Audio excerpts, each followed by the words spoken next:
Yung Yes. ano, yung sabi mo pinakamahirap yung isang shot Yeah, na yung one long take, confrontation. yes. Tapos may sinasabi sila na pako. Ano yung kwento naman? Ano nangyari yung near yeah. death accident or Well, something? kasi basically that scene, yun nga po, we went there to rehearse it with camera work na rin with iPhone.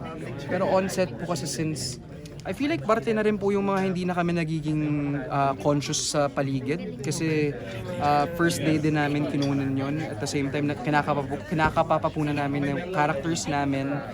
Siguro may mga instances lang na hindi maingat, ganyan. So, kasi dahil dalang-dala kami sa eksena and yung adrenaline ba, feeling ko mas dahil doon sa mga instances na yun. But walang problema sa actors.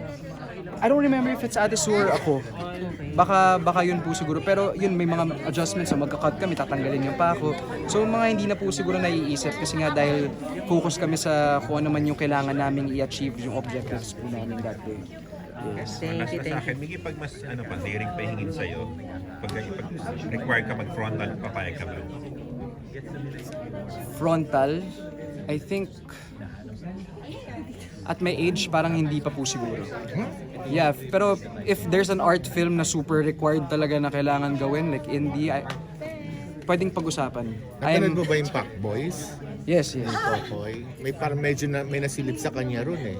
O kasi hindi po kaya kasing, alam ko hindi kasi kayang itawid ng shot. So, kaya kailangan na rin talagang gawin niya. But at the end of the day, like yun naman po, kung kayang pag-usapan, why not? Game. Kung pasok na pasok sa story, hindi lang basta mapakita lang.